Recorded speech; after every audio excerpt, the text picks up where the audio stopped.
যারা সৌদি আরবের নতুন প্রবাসী আসতে চাচ্ছেন, তো অনেকেরই বর্তমানে একটা প্রশ্ন আজকের দিনে এসে তাকামুল সার্টিফিকেট ছাড়া কারা কারা সৌদি আরবে আসতে পারবেন, কারা কারা আসতে পারবেন না।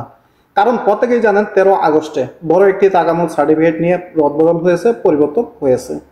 আগে কিন্তু আপনি প্রত্যেকেই জানতেন যে আপনার তাকামুল সার্টিফিকেট কিছুদিনের জন্য স্থগিত থাকে, আবার কিছুদিনের জন্য উইথড্র হয়ে যায়। এই ধরনের একটা লুকোচুরি কিন্তু চলতেছিল যে তাকামুল সার্টিফিকেট কিছুদিনের জন্য বন্ধ করে দেয়, আবার কিছুদিন চালু থাকে। এইটা নিয়ে কিন্তু আমাদের মধ্যে বিভ্রান্তির শেষ নাই। কেউ কেউ বলতেছে তাকামুল সার্টিফিকেট ছাড়া সৌদি আরবে ভিসা পাবেন, আবার কেউ কেউ বলতেছে তাকামুল সার্টিফিকেট ছাড়া সৌদি আরবের ভিসা পাবেন না। তো এখন আসলে প্রশ্নটা হলো কোনটা?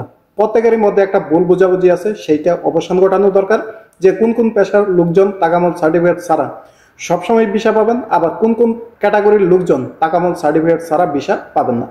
তো প্রথমে আসেন আপনাদের যাদের আমেল আইডি বিষয়ে আসবেন, অর্থাৎ আপনার ডোমেস্টিক ওয়ার্কার বাদে যে কোনো পেশার বিষয় আসতে যাচ্ছেন, শুধুমাত্র লোড আনলোড এবং ক্লিনার ছাড়া, এই দুইটা পেশা ছাড়া বর্তমানে তাকামুল সার্টিফিকেট লাগবে।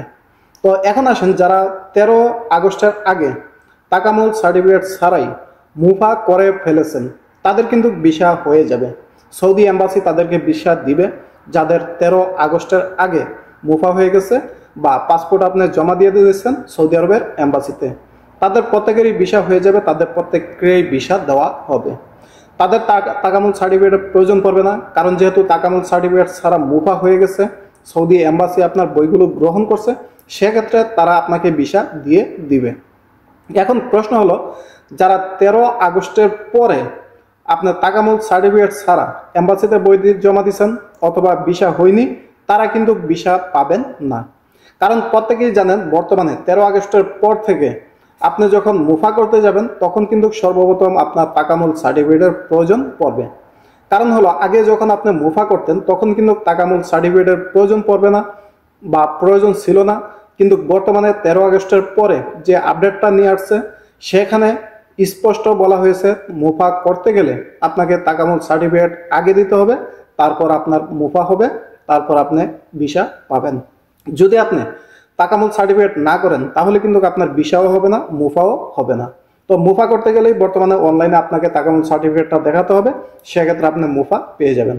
তো বুঝতেই পারছেন যারা 13 আগস্টের আগে মূলত বই জমা দিয়েছেন, মুফা করেছেন, সৌদি এম্বাসিতে আপনার পাসপোর্ট আছে, তারা কিন্তু ভিসা পেয়ে যাবেন, কোনো সমস্যা হবে না।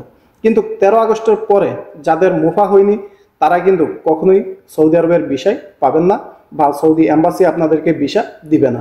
তাই 13 আগস্টের আগে যারা করেছেন তাদের এক হিসাব, 13 আগস্টের পরে যারা করেছেন তাদের আরেক হিসাব। তো যারা বলতেছেন যে তাকামুল সার্টিফিকেট ছাড়া ভিসা পাবেন, মূলত ওই ভিসাগুলো পাবেন যাদের 13 আগস্টের আগে মুফা হয়ে গেছে, বই জমা হয়ে গেছে। আর যারা বলতেছেন তাকামুল সার্টিফিকেট ছাড়া আপনি ভিসা পাবেন না, তাদেরটি হলো 13 আগস্টের পর থেকে যাদের তাকামুল সার্টিফিকেট নাই তারা কিন্তু ভিসা উঠাতে পারবেন না। তো অবশ্যই 13 আগস্টের পর থেকে যদি আপনি ভিসা উঠাতে চান বা এখন যদি আপনি সৌদি এম্বাসিতে বই জমা দিতে চান, তাহলে মুফা করার জন্য অবশ্যই প্রথমে আপনার তাকামুল সার্টিফিকেট লাগবে। তো আরেকটা কথা বলবো, আপনারা মেডিকেলটা আগে করবেন না, আপনার তাকামুল সার্টিফিকেটটা আগে সংগ্রহ করে তারপর মেডিকেল করবেন। তা না হলে কিন্তু আপনার তাকামুল সার্টিফিকেট সংগ্রহ করতে করতে অনেক সময় দেখা যায় যে আপনার মেডিকেল যে আপনার মেয়াদটা সেইটা কিন্তু ওভার হয়ে যায়। সেক্ষেত্রে আপনি যেটা করবেন, আগে তাকামুল সার্টিফিকেট সংগ্রহ করবেন, তারপর মেডিকেল, মুফা, তারপর ভিসার দিকে অগ্রসর হবেন। তো আরেকটা কথা বলে নিই, যারা লোড আনলোড এবং ক্লিনার ফ্যাসিলিটিস আছেন তাদের প্রত্যেকের জন্য বর্তমানেও আপনার তাকামুল সার্টিফিকেট লাগতেছে না, এইটা আশা করি আর কখনোই লাগবে না। তো পরবর্তীতে যদি কোনো আপডেট আসে সেটা আপনাদেরকে অবশ্যই জানিয়ে দিব, কিন্তু এই পর্যন্ত তাকামুল সার্টিফিকেট লাগতেছে না। তো যারা এই বিষয়টা নিয়ে বিভ্রান্তির মধ্যে আসলেন যে বর্তমানে তাকামুল সার্টিফিকেট লাগে কিনা, তো অবশ্যই লাগবে। আপনার 13 আগস্টের পর থেকে যদি তাকামুল সার্টিফিকেট না দিয়ে থাকেন বা না করে থাকেন তাহলে লাগবে। এর আগে যদি আপনার প্রসেসগুলো কমপ্লিট করে ফেলেন তাহলে কিন্তু লাগবে না। তো এই বিষয়টা আশা করি আপনাদের সাথে ক্লিয়ার হয়েছেন।